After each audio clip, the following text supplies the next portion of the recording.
Jon and Tom stand tall, discussing corruption, answering the call.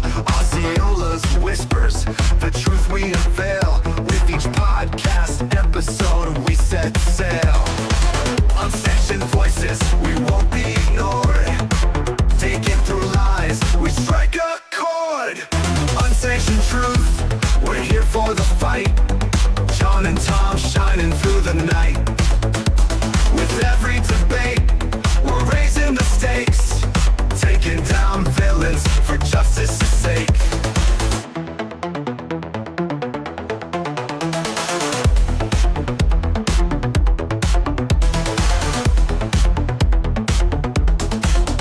Politicians trembling, they know we're awake. With facts on our side, we're here to shake. From local elections to making it clear, together we rise, let's spread the fear. Shining the light, the darkness won't last. In Osceola's depths, we're breaking the cast. Unsanctioned truth, we're here for the fight. Jon and Tom shining through the night. With every debate, we're raising the stakes, taking down villains for justice's sake. Shining the light, the darkness won't last.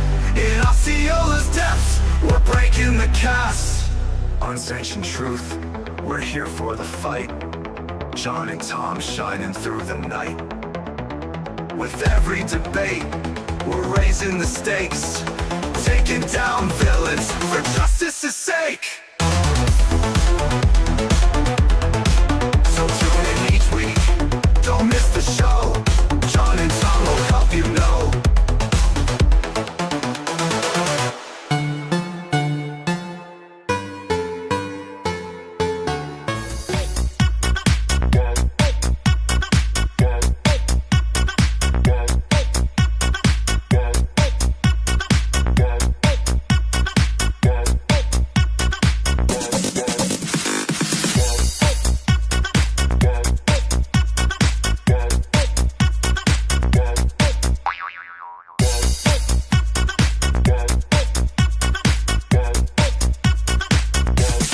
You can get some.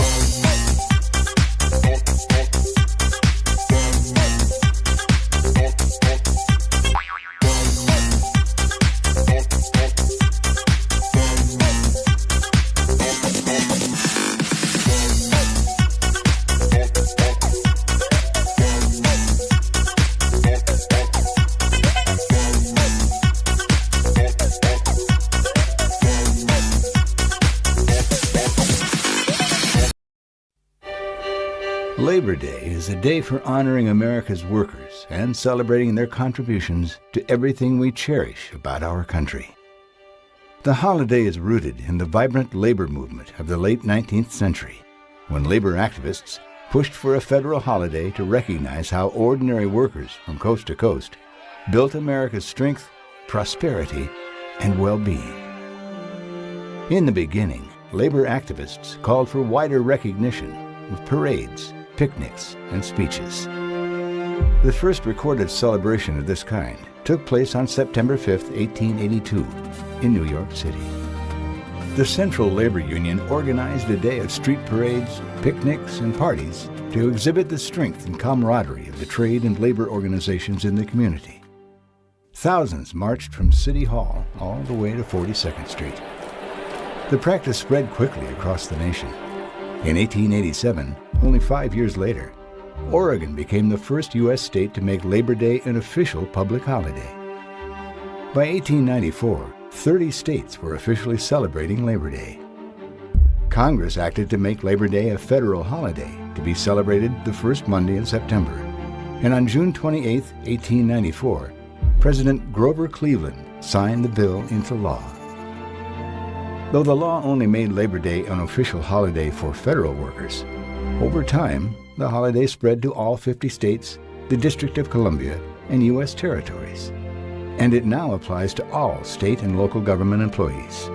Private employers generally recognize the day as a holiday, too. Working people are the backbone of our country and keep our economy moving.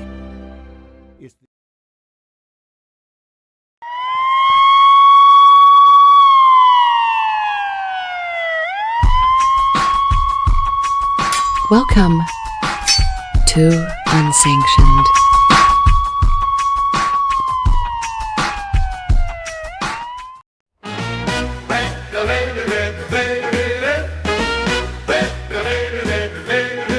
Down in St. Cloud, there's a name we all know, Dan, the attorney man putting on a show.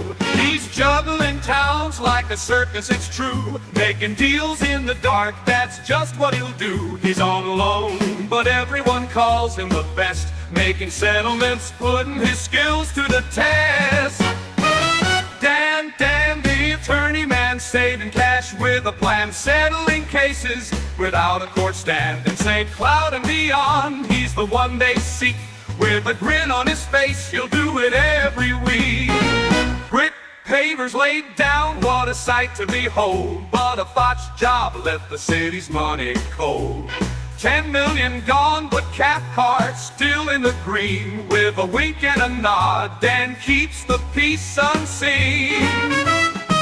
Dan, the attorney man, saving cash with a plan. Settling cases without a court stand. In St. Cloud and beyond, he's the one they seek. With a grin on his face, he'll do it every week.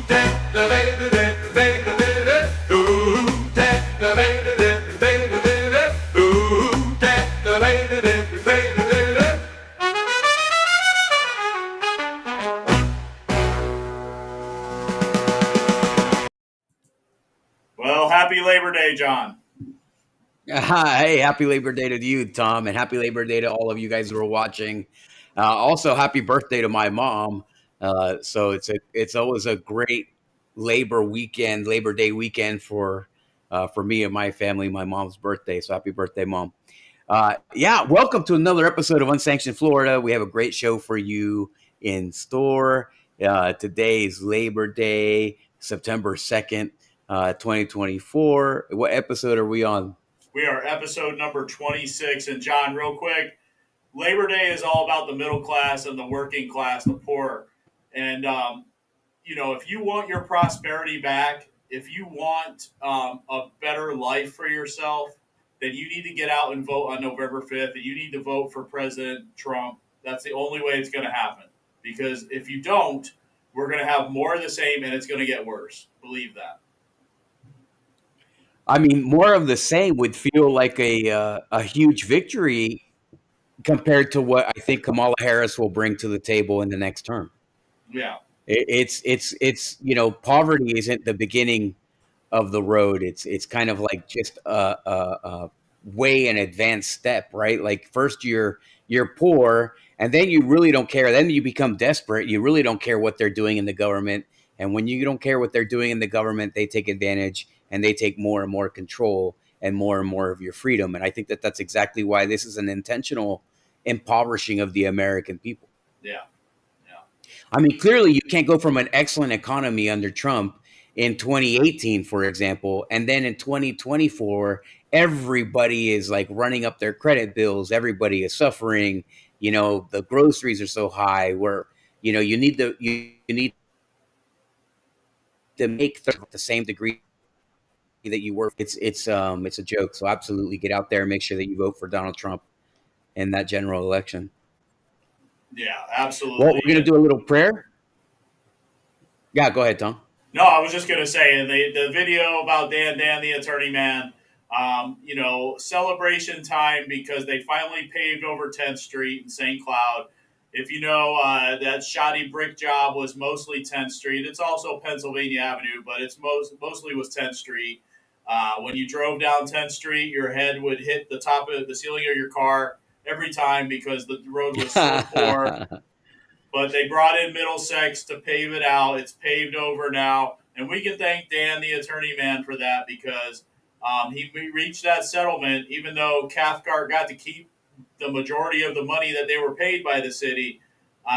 We would probably still be dealing with this issue a little bit longer. So I don't know. You can look at it as a positive or a negative, what Dan, the attorney man, did.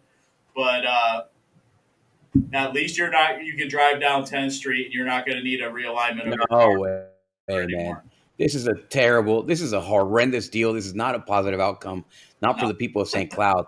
They paid a combined $20 million for this entire road. And they had to imagine 20 million versus 250,000. Okay. So you paid 20 million and $250,000 to have an asphalt dropped over this horrendous brick road, which not only led to car damage, but necessary dental work. It was so bad. It's absolutely crazy that they didn't sue these people and put them out of business.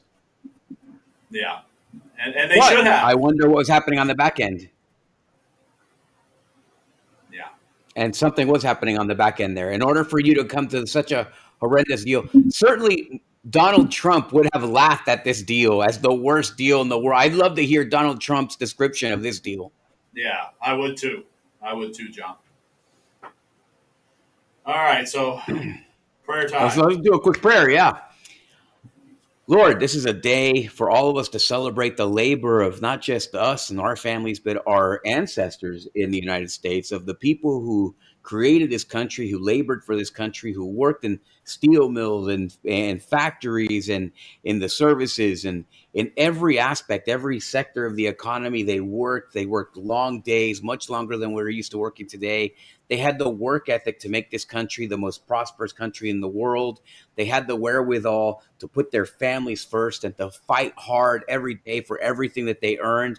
And they lived an honest life, an honest lifestyle, where what they earned was theirs and they took care of their families with that money.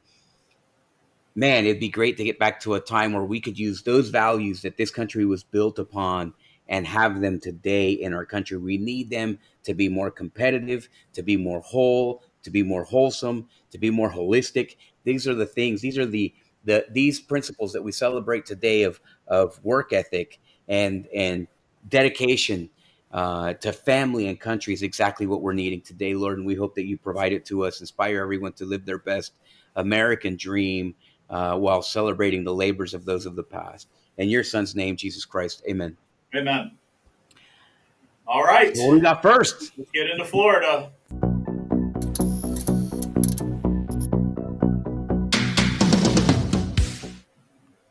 All right, John. So I found this quite amusing, but with recent happenings, maybe it makes some sense. So they're saying that the governor's influence over the state is waning. Huh. What do you think? Could be, but let's watch this video.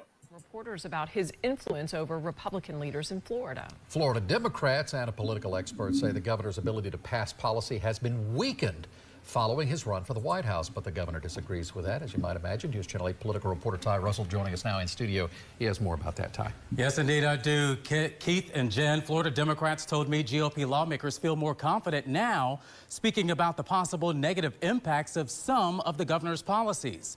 But the governor dismisses this debate over his influence and says it's just part of this week's news cycle and expects the narrative to change. Now, despite the recent controversy over state parks, the governor also maintains his policies are still popular among Floridians.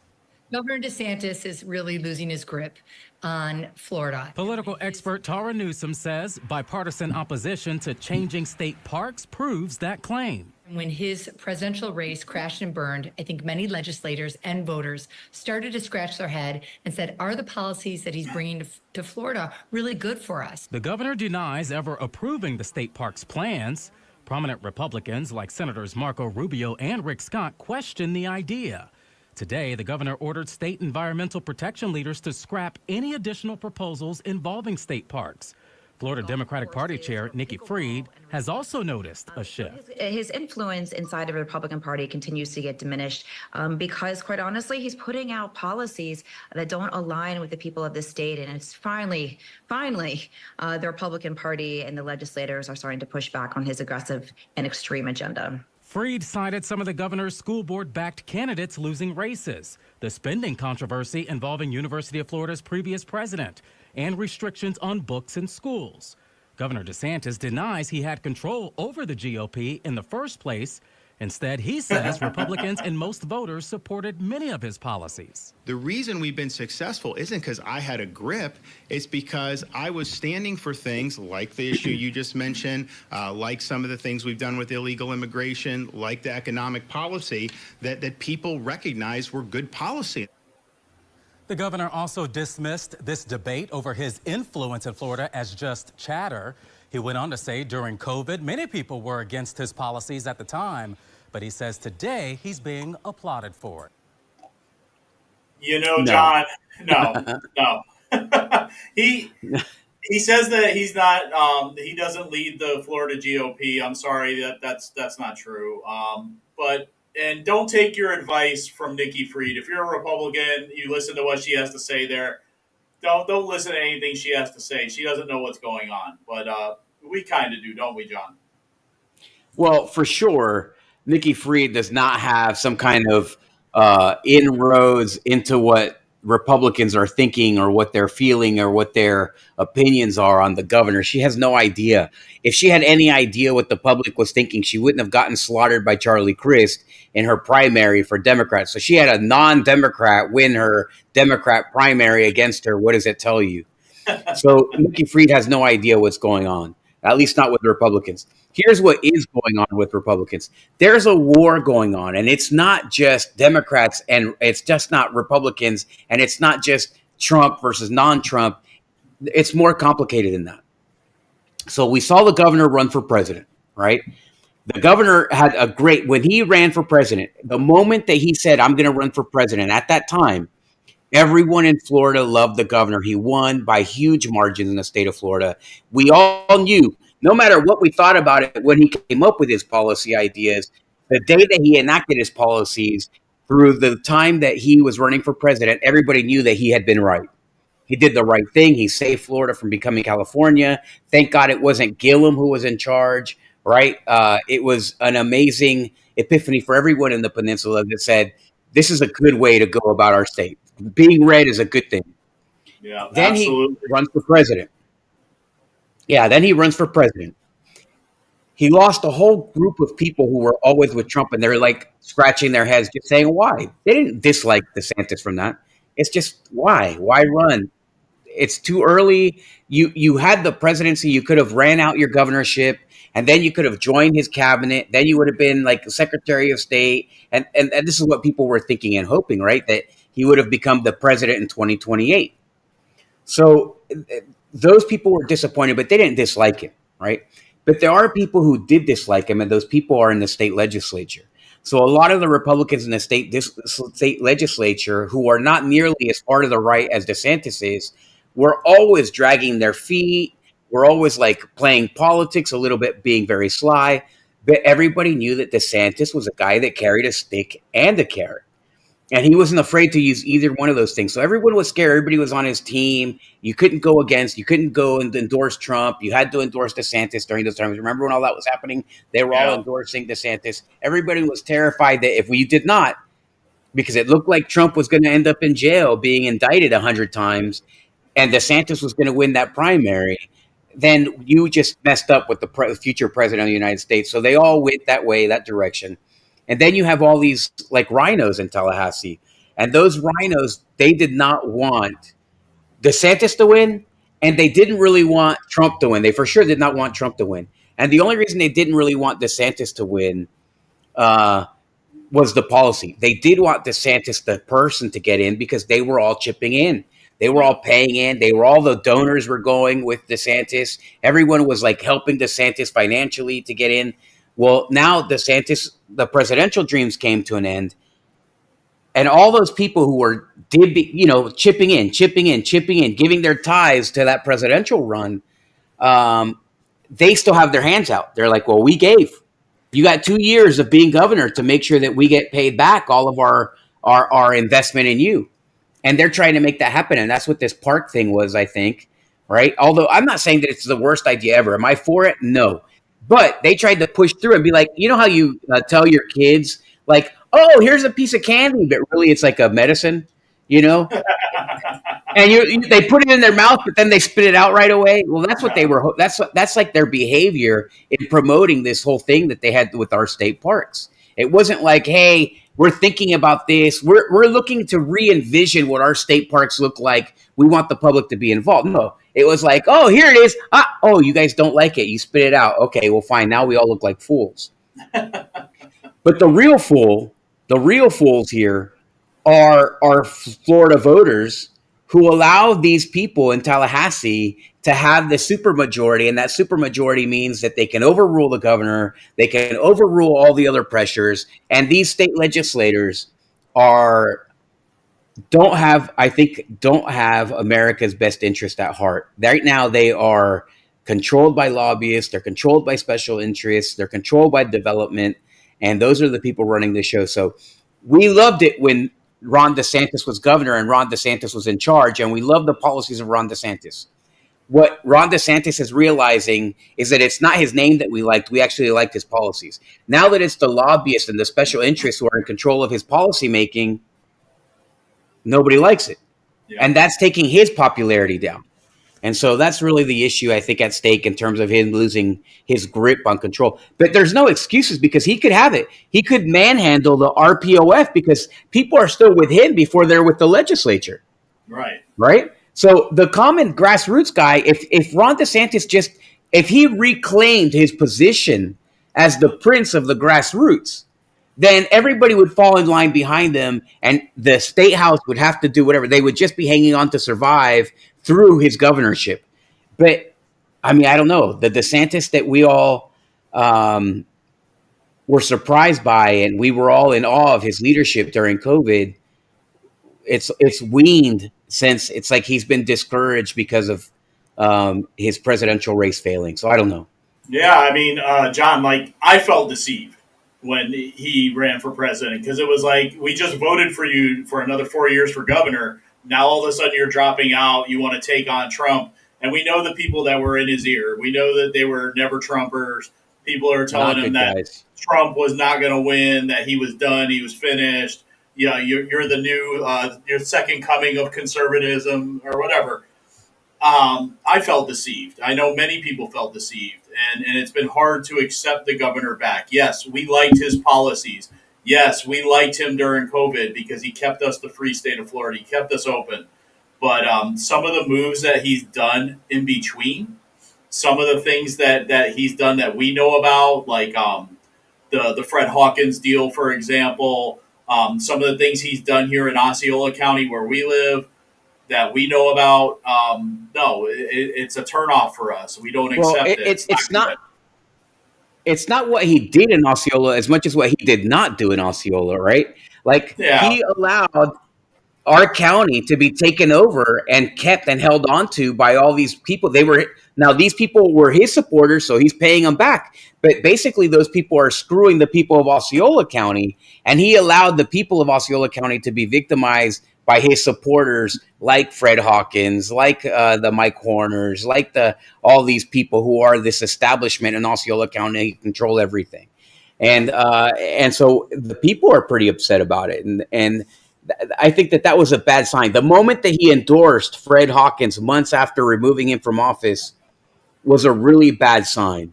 Yeah. And we were hoping, and the really even before that was the fact that he did not endorse any of our school board candidates in 2020.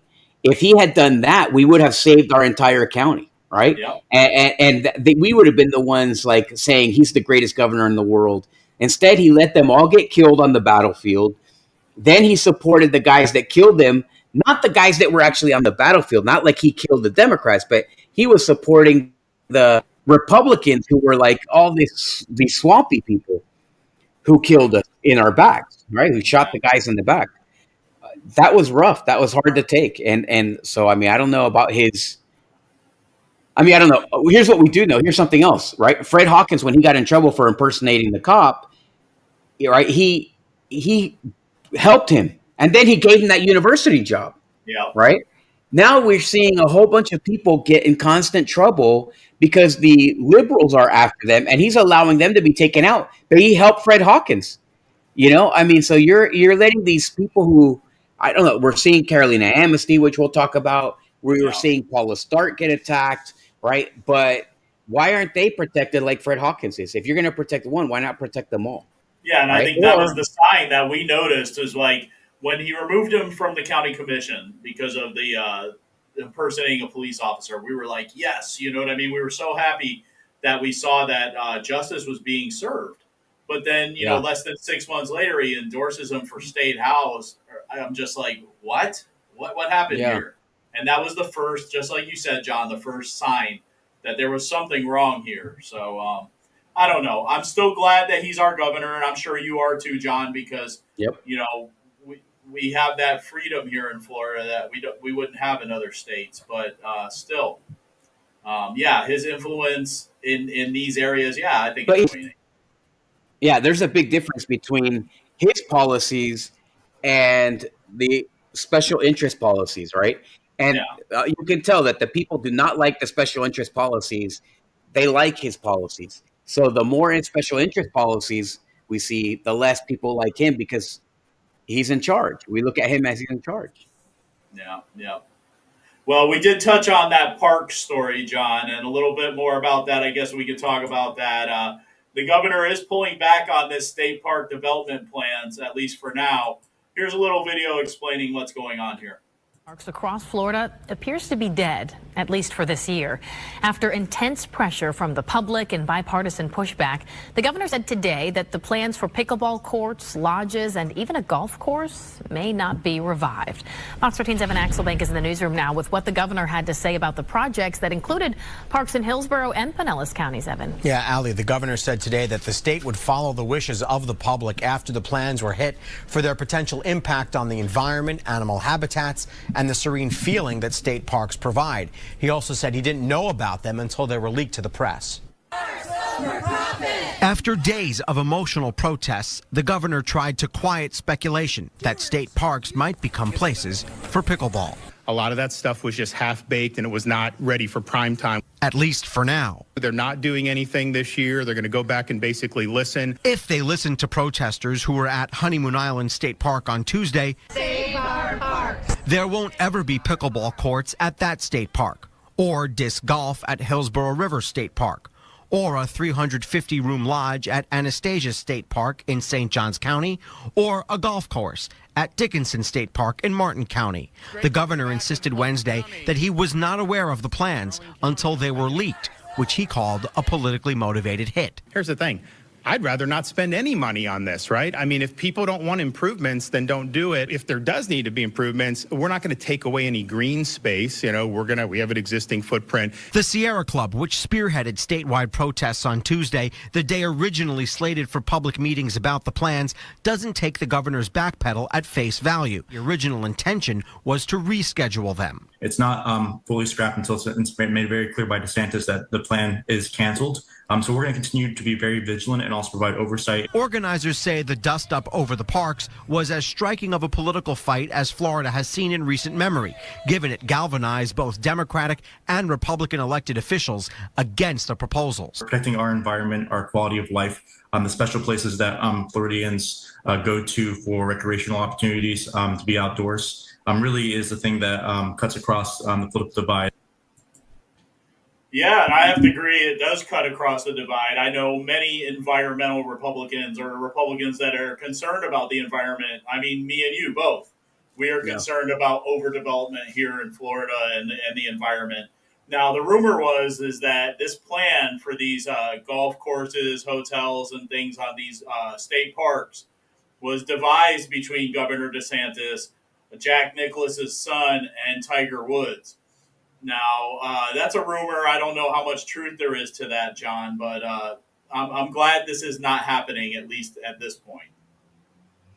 Well, I'm also, I think it was half-baked, like he said, and it's, it was leaked in advance of, I guess, the approval and I guess whatever oversight it was supposed to go through, but not a great idea. It just doesn't sound right. State parks, we're going to put a golf course over state parks.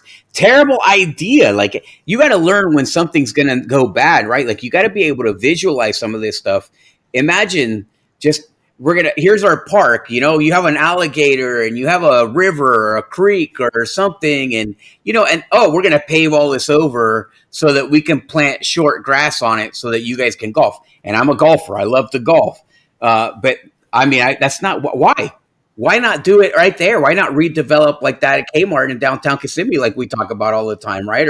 Or any of those places. If you're going to put a golf course, go put it in some place that's not beautiful instead of taking something that's beautiful and trying to make it more human, right? I mean, it doesn't make any sense. But I'm not diametrically opposed to improvement of public parks for use and for usability. So I think it was just kind of a half-baked idea, but the fact is, it's just this is politics, and I think that everybody knew how bad of an idea this was going to sound like, even if it is the world's greatest idea, and they leaked it on him, and it did get, that's why his support is waning, right? Because something like this would get leaked out. Yeah, you have to think that somebody within the circle leaked this out. Who doesn't agree with it, and here it is. The governor said it was a political hit. Yeah, it's not a political hit on you, Governor DeSantis, because you can't run again, so you're basically sitting there. But yeah, obviously, a lot of people don't agree with this. They said Marco Rubio didn't agree with this. Rick Scott didn't agree with this. I hate how they gave credit to the Sierra Club. The liberals didn't really have any. If the Republicans thought this is the world's greatest idea in the world, that it would have happened. Yeah. I mean, the Democrats didn't resolve this. Nobody cares what the Democrats are irrelevant to the equation. The fact is that Republicans are like, no, you're not going to do that to our state parks. It was not framed in a way that was very good, and so whoever was involved in the PR, whoever released that, I mean, they really sacrificed themselves if they know who it is, but they accomplished their mission big time. This is a torpedo that hit that. Absolutely. The Democrats have nothing to do with this, but they're eating this up. They're eating this up. Yes, like they're pretending it's their victory. It's not your victory. Nobody cared. Nobody asked you. It's like, yeah, that's what I said. Yeah, nobody asked you. Nobody asked you. And your opinion doesn't mean anything. No, not at all. Not at all. So we have some quick hit stories, John. This one here. Florida can enforce ban on puberty blockers, gender surgeries for children. And this is one of those good policies of Governor DeSantis right here. A federal appeals court has allowed Florida to enforce a ban on hormone replacement therapy for children while the legal challenge against the ban proceeds. In the August 26th decision, a 3-judge panel of the 11th U.S. Circuit Court of Appeals sided with Florida, reversing a district judge's order that put the ban on hold while the matter is appealed. The court also approved expedited proceedings in the appeal. So, great thing there. Puberty blockers for youths, come on. I mean, this is one of those great policies. And the idea that, first of all, let me apologize to the transgender Satanists who are trying to push this through. But thank God that it did happen. Thank God that these kids are saved from this kind of barbaric torture and emotional, completely just misinformation, misinformed, misled, just brutalized, victimized. So many thousands of children are probably saved from this barbaric practice. Yeah, absolutely. And I was going to say, this is something that these kids making a decision at this age, this is something you never come back from. There's no going back after this. No. And that's one of the lies that they tell them, right? They're like, oh, no, this works. It's reversible. All you got to do is get back on the hormones and you'll be fine. No, it's long lasting. It changes your entire life. It reduces your ability to enjoy life normally. It's torture and it's permanent. Yeah. And I saw this girl on X that went viral, and I wish I had got that clip and put it on the show tonight. But she basically said, as far as a transgender, a woman that becomes a man, you're still not a man because you're still going to have your period every month. Yeah. If you're a man that becomes a woman, you're still going to have big feet. Yeah. So I mean, this is all cosmetic. It's cosmetic surgery. It's a joke. But it's not a joke because at the end of the day, you're going to have repercussions that are going to last a lifetime and a lifetime of regret. Yeah, I agree. It's not a joke, really. It's basically the only people it's a joke for is the medical community that pushes it because they know that they're selling snake oil, and worse, what they're doing is selling poison as a healthcare product and things that they know are poisonous. The only people that even compare to what a bunch of gross, evil bastards these people are the cigarette companies that sell you cigarettes and tell you that it was perfectly healthy, even though they knew that it was not healthy. Right? Yeah. Today, they don't do that. Well, in the future, they're not going to be able to tell you that this is kind of a cure for anything either. They're going to tell you that this is harm. You're causing direct harm to yourself. There's no difference between this and the people who disfigure themselves by cutting their tongues in half, piercing their faces all over the place, getting tattoos from head to toe, covering it. When you talk about all of that, what do they call it? The modification, body modification. Yeah. That's all it is. But it's modification, permanent body modification on children. And those people should be in jail. They should be thrown in a dungeon, never to see the light of day again. Absolutely. Absolutely. All right, John. So a Florida engineer pleads guilty to acting as an agent for Beijing. Yikes. Isn't this incredible? Yeah. Isn't this incredible? So a Florida engineer has pleaded guilty to acting as a Chinese agent to collect intelligence on dissidents and U.S. nonprofits and firms. Li Ping, a 59-year-old U.S. citizen born in China on August 23rd, admitted to conspiring to act as a Chinese agent since at least 2012. Under the direction of the Ministry of State Security, China's top intelligence gathering agency, Li collected a wide range of information on the targets of the Chinese regime, including pro-democracy activists, practitioners of the persecuted faith group Falun Gong, and the telecom and tech firms he's worked at. His LinkedIn profile indicates he has over 2 decades of experience as a software engineer at U.S. telecom giant Verizon. So, wow. Yeah, so if you're a Verizon customer, the Chinese have your information. Sad. I hope this guy's in jail for a super long time.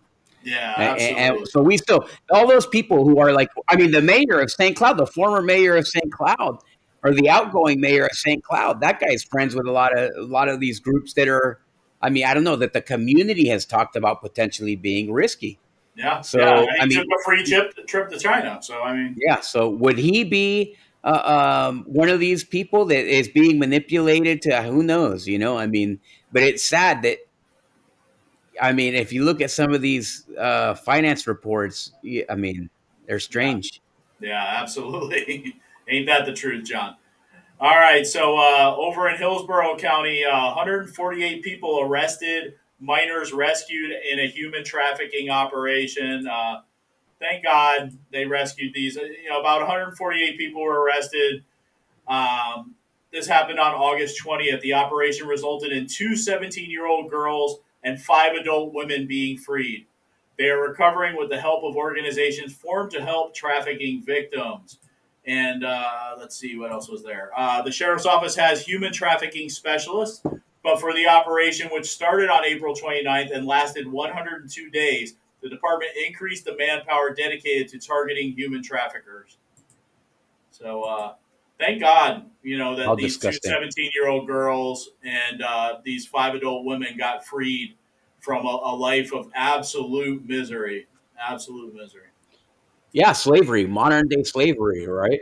And remember, I've been threatened by a lawsuit by a guy who used to support the illegal sex trade in Osceola County, who was, after he had acknowledged that he was guilty of it, he went and got a job at the county. He's now the county's lobbyist, and he worked at the school district.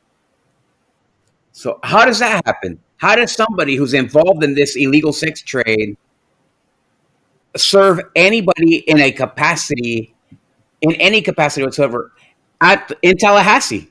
Yeah. I mean, it's an absolute, it's horrendous, and it shows that the people who are in control of Osceola County support this. That's why they also hate chaplains in school, which we're also going to talk about later. Yeah.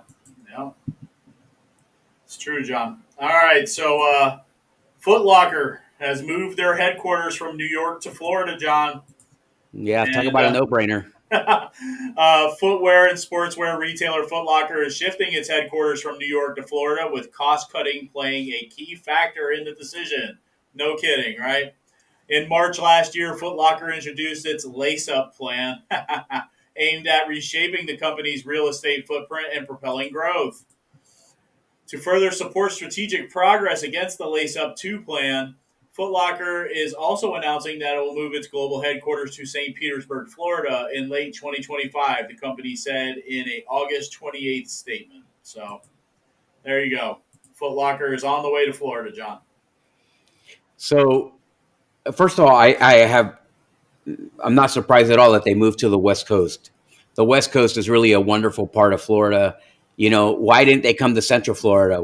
Worse traffic. You have worse leadership, Osceola County. They avoided Orlando and they avoided Osceola County entirely. I mean, it's pretty bad. That should have been somebody that we were competing for, that we should have fought for that business. I'm glad that they're here in Florida. It shows that people are acknowledging that you can do business in Florida. You cannot do business in New York. Everybody should run away from New York as fast as you can and bring their business here to Florida.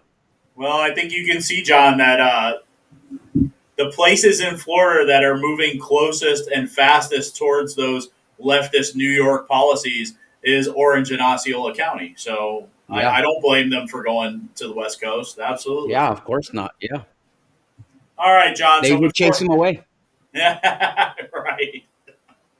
All right, so before we go into Osceola County, John, we have this important message from candidate for Supervisor of Elections, Jim Trotz. Election integrity has 3 pillars to it: transparency, accuracy and accountability, and education. Sadly, many of those things are missing with our election process here in Osceola County, but we have a plan to bring these things back. If you'd like to know exactly how we're going to do it, please reach out to us. Drop us a line, give us a call, and we'll let you know exactly how we're going to do it. Paid and approved by Jim Trotz, Republican candidate for Osceola County Supervisor of Elections. Come on, guys.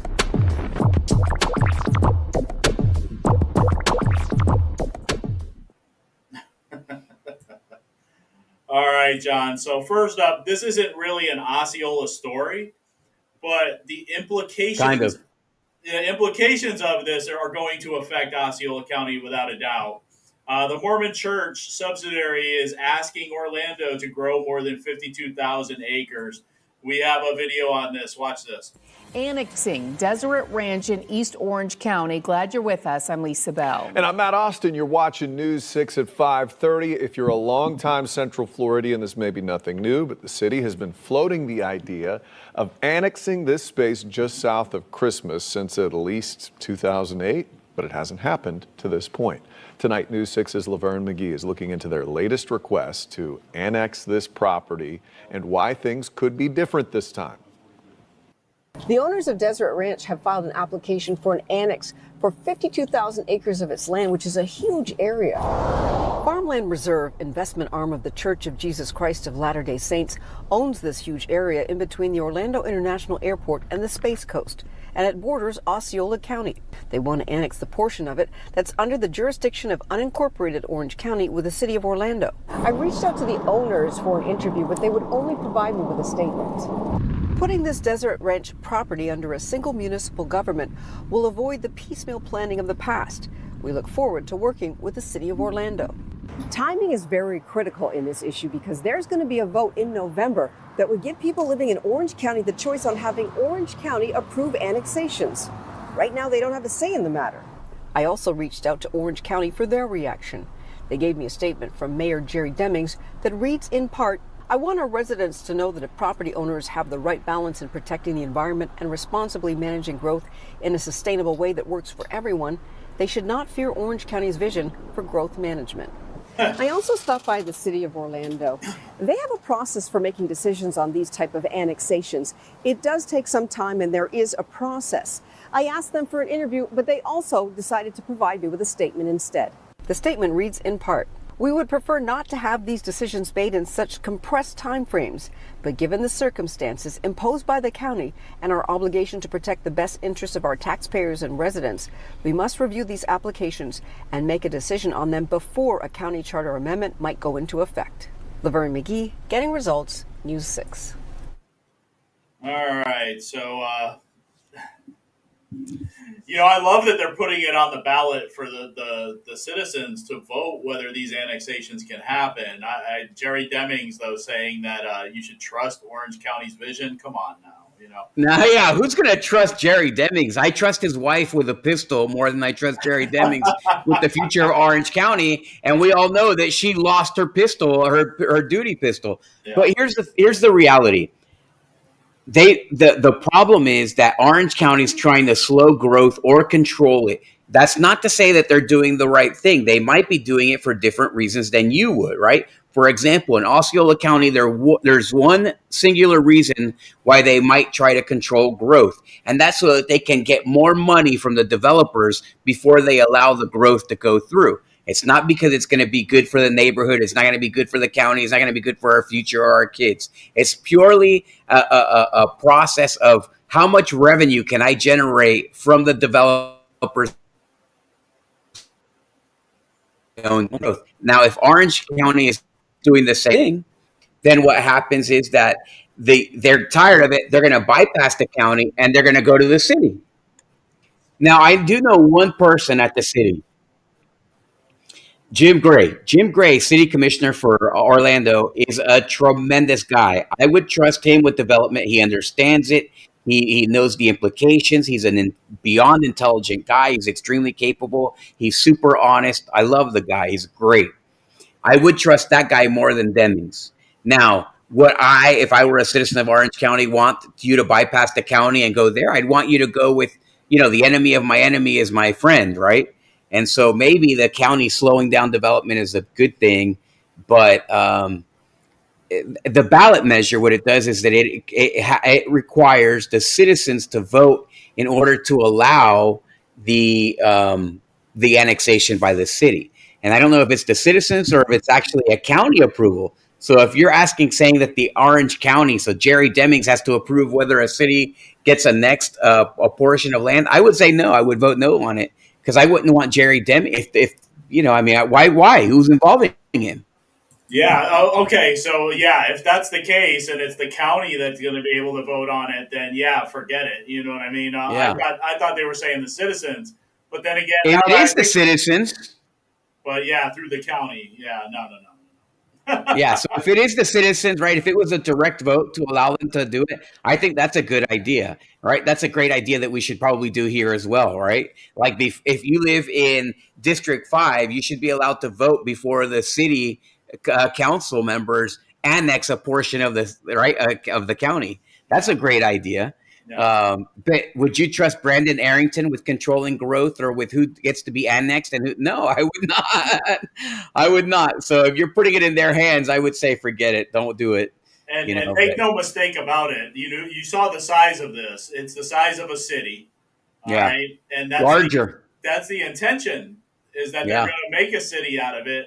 It will definitely impact Osceola County once they build this. Yes. So, there's only one reason this is even being considered, because they're going to move the cows out and they're going to move houses in, and it's going to be mostly rental units, right? So now you imagine the Mormon church is going to create who knows how many units direct for rent, and they're going to rent an entire city, tens of thousands of units of just rental properties, I bet.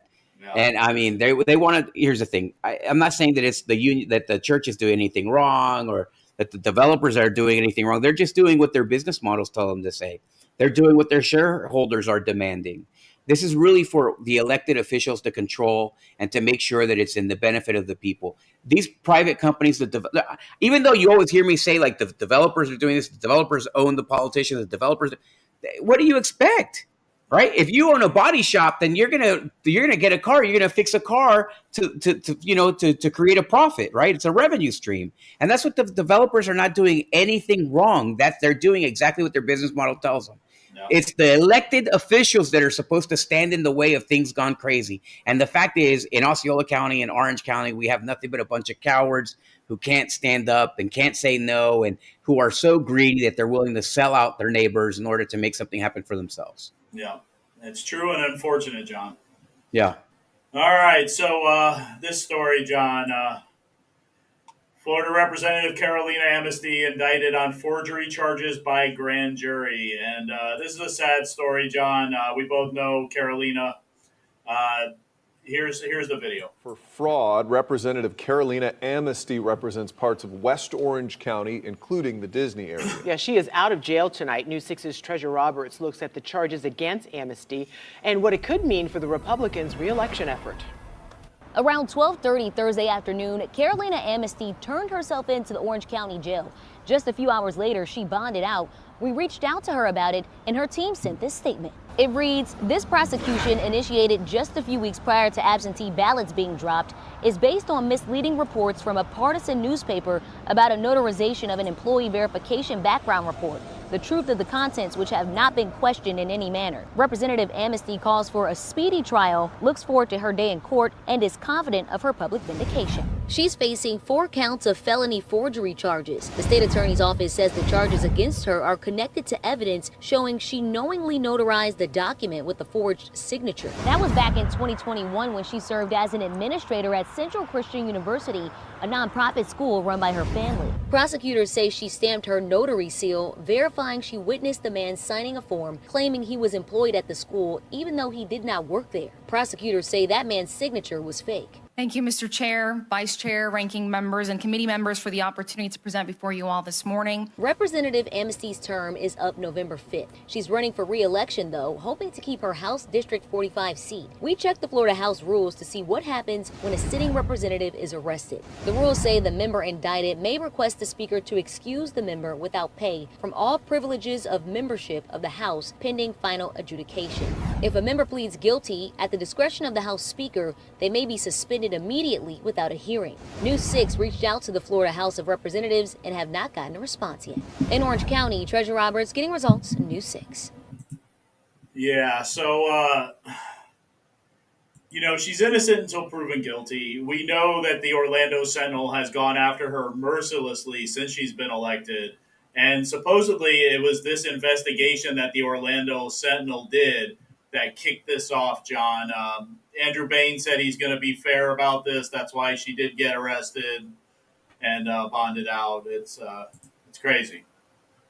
I mean, I'm not sure. So on a technical level, she may have been arrested. They said that she's out of jail tonight. I don't think that she ever went in jail, so that's interesting that they would say it like I don't know that she actually was in jail, but that was her mugshot that they showed, Yes, right. So they processed her. But so here's the deal with this. The Orlando Sentinel has been after her relentlessly, okay? I don't know. We're going to have to find out whether this is true. There's going to be a trial. She said she's looking forward to it. Let them go. We saw that Julius Melendez was recently tried. Why was he tried? Because he made a pass at some 18-year-old girl, and he got away with a technicality, and the jury found him not guilty, and so he got away with it, right? Or he was not convicted of it. And so, I mean, if that happens, then you let it go. There's nothing there, so we'll see what happens with her case. I do know that Fred Hawkins pleaded out of his situation, and we had it on camera. There was a video.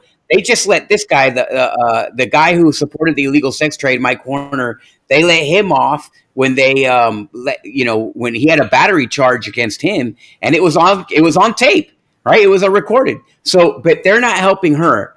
And the Orlando Sentinel is not going after any people like that. Why is it that the Orlando Sentinel saw somebody? I speculate that it's because she's a powerful role. She's a woman. She's a woman of color, right? She's Hispanic, and she's a conservative and a deeply conservative person. That's the only reason that the Orlando Sentinel is interested in her bad dealings, right?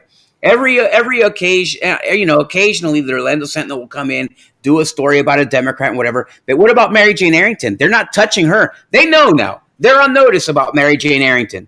They know 100% what Mary Jane Arrington has done, but they don't care. They don't do stories about her. They don't harass Mary Jane Arrington. If they took a spoon and scratched the ground in front of Mary Jane Arrington, they would find probably a graveyard of bones, right? But they don't want to get involved with that. Why not? Why is it only Carolina Amesty? Why is it only Republicans that they attack? They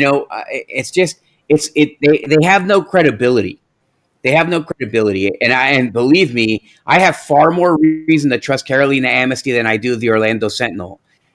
Now, I don't know why they're not protecting her the way that they protect all their other people. Fred Hawkins is not just what he didn't just get caught on camera pretending to be a cop. He was a real dirtbag.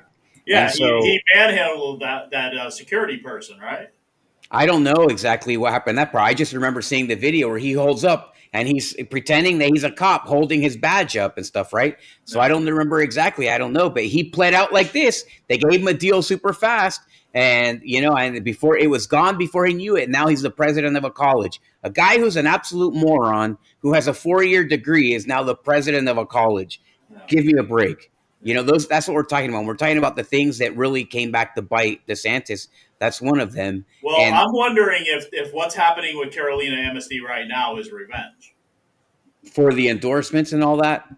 Well, with Paula Stark, look at Paula Stark. Look how much flack Paula Stark was getting about her situations, all right? And it's because sometimes when they're aligned with Trump, then these things happen. Yeah, so you just don't know. You can't trust. Paula Stark is a Trump-endorsed candidate. So, yeah. So I don't know. I think, like, is there some retribution? Is there a problem when you don't toe the line of the party? Yeah. Absolutely. Amnesty endorsing me, right? So if they don't toe the line, things like this happen to you. Yeah. It's coincidental, I'm sure. Unfortunately, but hopefully we'll see Carolina come out of this unscathed. I know that the person running against her is a Disney executive or former Disney executive, so you know what you're going to get there. So Osceola County has announced that the focus of their 12th annual State of the County Address, which will be held on November 7th, is a focus on sustainable future. Yeah, so this is going to be hosted by Chairwoman Cheryl Grebe. I hate even saying that, but anyway. Yeah. Yes, Chairwoman it's incredible. Cheryl Grebe. Osceola County is gearing up for its 12th annual State of the County Address with Commission Chair Cheryl Grebe at the helm. Scheduled for November 7th at Osceola Heritage Park, this year's event spotlights sustainability, a concept that the county has increasingly embodied in its policies and practices. According to a report by Osceola County, the theme Passport to Sustainability will guide the address, reflecting the county's commitment to environmentally conscious growth. Yeah. So a further march towards progressivism does Osceola County go. Being environmentally sound, I wonder if a neon-lighted Pulse Memorial over in Brownie Wise Park is environmentally sound. I mean, what if somebody threw something at some of those lights and the neon breaks all over the place? I'm sure they'll reinforce it better than that, but just for example, I don't know.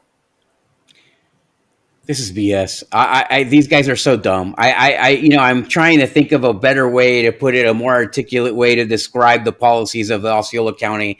You have the worst trashed up county. You have traffic up the wazoo. Look at all the traffic. The traffic creates all this bad air quality, according to liberals, right? Who are crazed. If somebody sees somebody running their car, they have to go in and break the window to turn it off. They're so incensed with craziness. But the idea that they're going to put in this 250 tall or 50-foot tall monument that is anti-Christian, it's in the shape of a fish. They're going to burn that energy. That didn't even happen here, right? They turn everything into crap. They want this to be a Detroit. That's where these county commissioners are trying to turn our county into, and this is just silliness. It's silliness. How can you have this sustainability model and be worried about the environment after you tried to bring all these factories down and put them on Lake Tahoe? Yeah. Right? Now they just put those factories by a brand new school where thousands of children are going to be educated. You're putting these factories, dangerous chemical factories, right next to it. And they were going to put it on a lake. And it happened to be the Debbie Rambis was the one that got it removed. Her and the community fought against it to have it moved from the lake. I mean, they're so full of it. Means for them to say that they're all about sustainability, John, and the environment, when you see the constant development happening left and right. I mean, all throughout Osceola County, for them to say that they're all about sustainability and the environment, it's just complete baloney. And of course, you know what it means? You know what it means? This whole sustainability model means that they've come up with a way to make money selling this. It's probably going to be through additional permitting and whatever, through something else. They're going to be able to harass people who want to open up businesses. They're going to be able to control small business owners more. That's what this is about. So how do they make money and make everybody else's life miserable? That's their two goals. That's what they've accomplished, and that's what they're telling you. They're highlighting that to you now. They're going to come after your small business. They're going to harass your small business, and then they're going to become richer out as a product of it.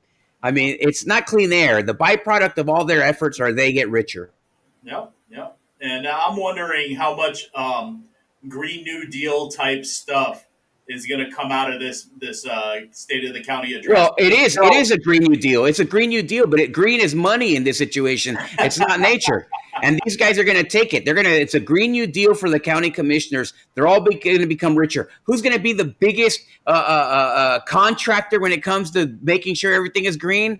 The Arrington's daddy, or somebody's uncle or somebody's boyfriend. That's what it's going to be. Well, not Cheryl Grebe. We know she doesn't have a boyfriend. But it's going to be somebody like that. It's going to be somebody like that. It's not, I mean, she's going to be the one that sells the property. And Cheryl Grebe doesn't live in Osceola County, by the way. She lives in Merritt Island. But anyway. All right, John. So doesn't surprise me. Finally, wrapping it up, and you are a part of this one here. Facing Satanists, First Amendment concerns, Florida School Board punts on chaplain policy. Let's watch this. Tonight, Osceola County School Board shot down plans to add volunteer chaplains in schools. Back in April, Governor DeSantis signed a bill authorizing boards to allow chaplains to counsel kids if parents approve. The new law went into effect last month. Now, during their last meeting, the Osceola School Board delayed moving forward with plans, seeking more input. Tonight, they got plenty of that from citizens voicing their concerns. News 6's Treasure Roberts was there. Bringing religious leaders into the public schools is not only unnecessary, it is counterproductive.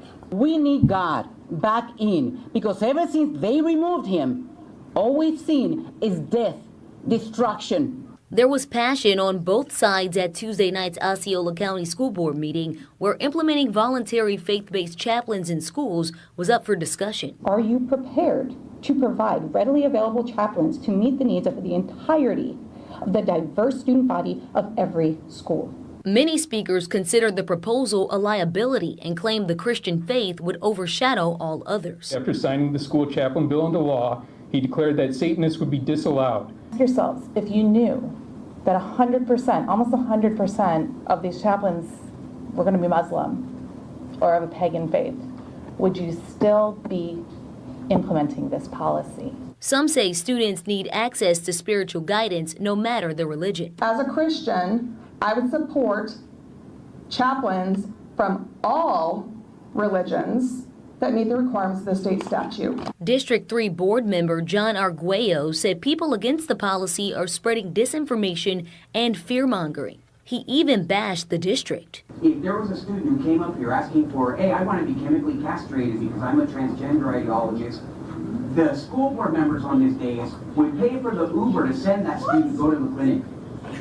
But here, in this situation, a student comes and they ask for spiritual guidance because they need something that is different than what we're offering, and they want to cut it down. Quite a contentious meeting tonight, hearing views from both sides. We know how you felt going into the meeting.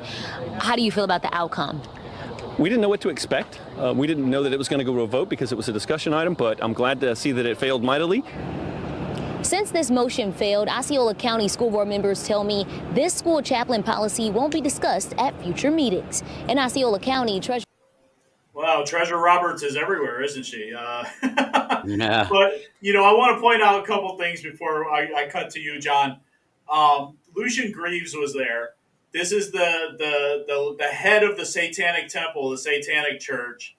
I've seen liberals that we know on Facebook commenting that they would love to see the Satanists in the school. This is unforgivable. And the Satanists, they come and they tell you, like Lucian Greaves, he says that they're not about worshiping Satan as much as they are about personal freedoms, okay? But what is Satan known for? Satan is known for lying. He lies, right? And that's what this guy does too. He's lying to everyone. He's lying to you. And one of the guys that came out and posted on Facebook is one of your trolls. One of your trolls that came after you during this election. We both know who he is. He's a St. Cloud guy. He's a wannabe cowboy. He's a fake cowboy. One of these pink cat cowboys. Yeah. He posted that he would welcome the Satanists into the schools. Come on, man. You know, these people are evil. They're liars. And that's what they would bring into these schools. And they're Satanists. Yes. And yes, federally, okay, that might be recognized as a religion. But here in the state of Florida, it's not a religion. It's anti-religion. Yeah. So the funny thing is that I made a response to this, and we're going to play that response because that response is really just, I don't want to rehash the same stuff again. But I'll say this. Number one, you're 100% right.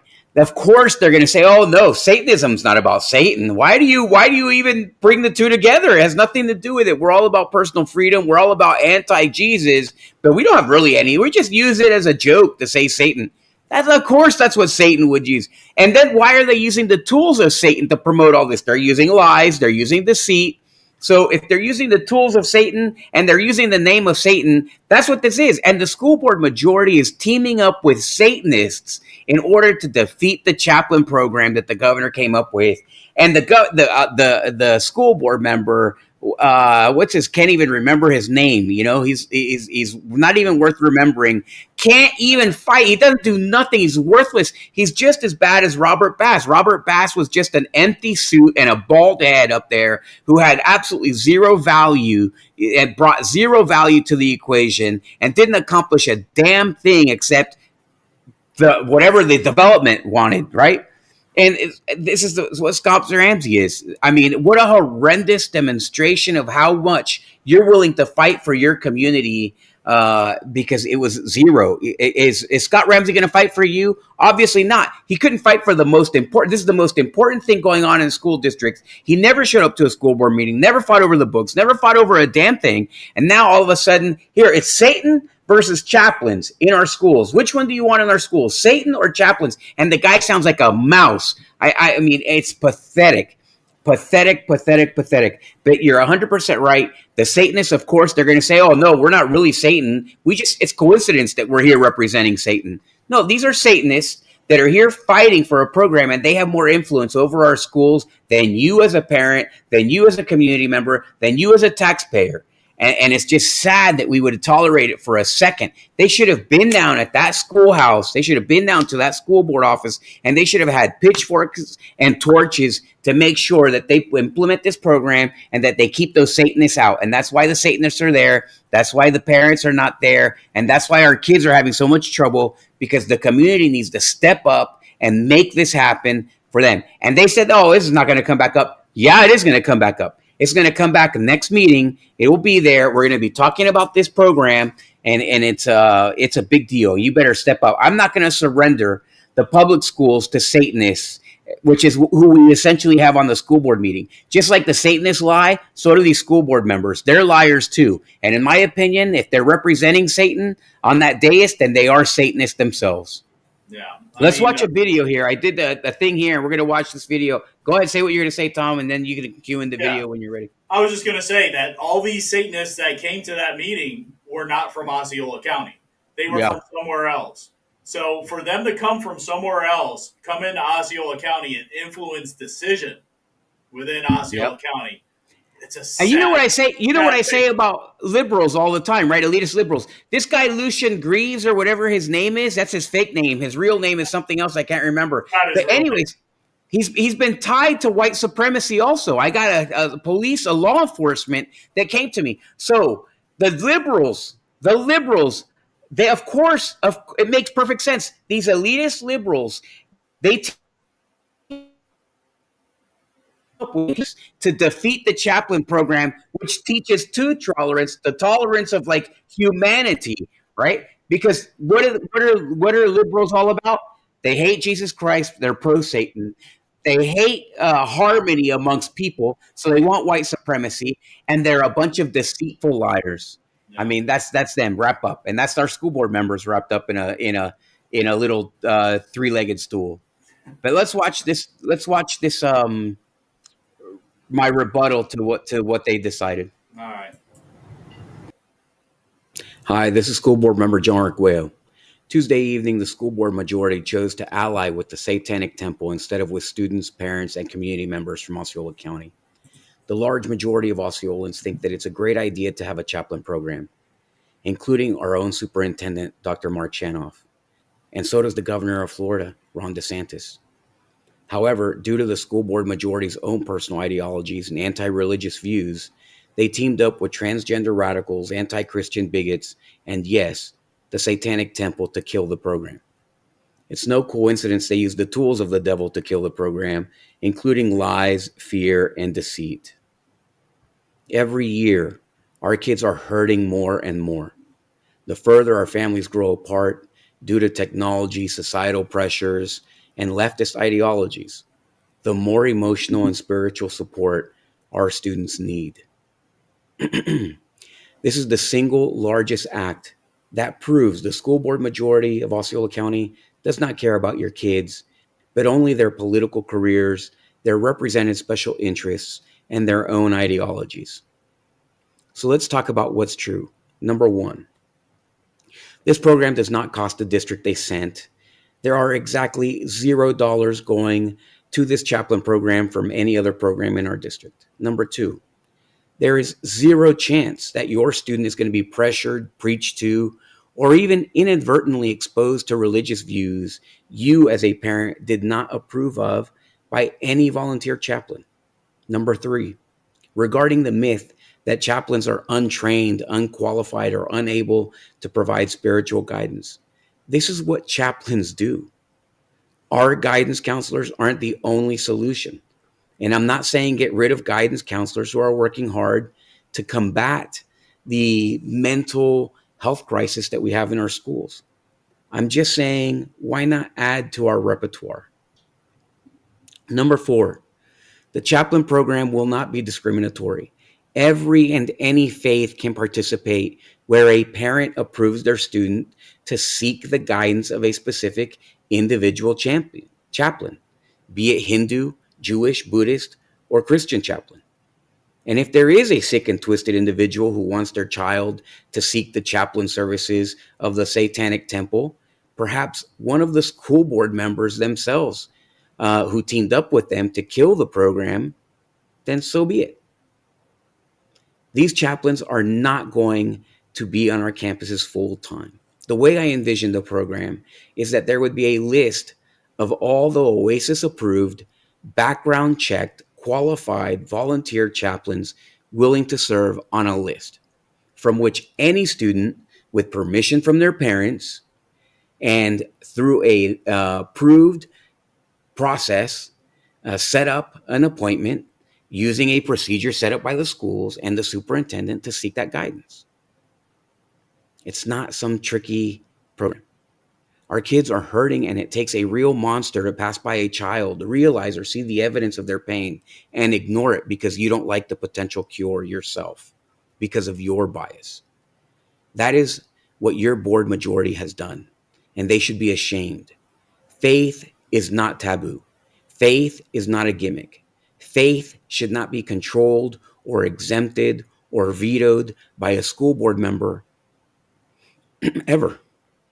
Without faith, our school district would be a horrible place, and it should be encouraged as the single most influential aspect of positivity in the lives of humans across all lands and throughout history. It's the absence of faith that should be controversial, not the access to it. What are we going to do next? Withhold medications from students?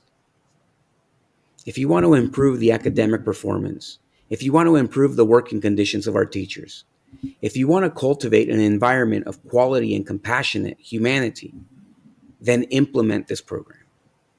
Thank you very much, and God bless you. Yeah, I think I say it all in that video. We're going to try again. My last meeting on the school board is in October. I'm going to try until then to make sure that we approve this program. This is the next level for our school districts. If they have this program and they use this program, our districts will all become better. Our schools will all become better. The students will all become better. And that's 100% guaranteed. There's no question about it. If you leave this out of schools, we're going to continue on the trajectory that we're on, which may be a slight bump because we have a better superintendent who's not an absolute crook, in my opinion. But we're going to be still hitting a place it's never going to get better than that.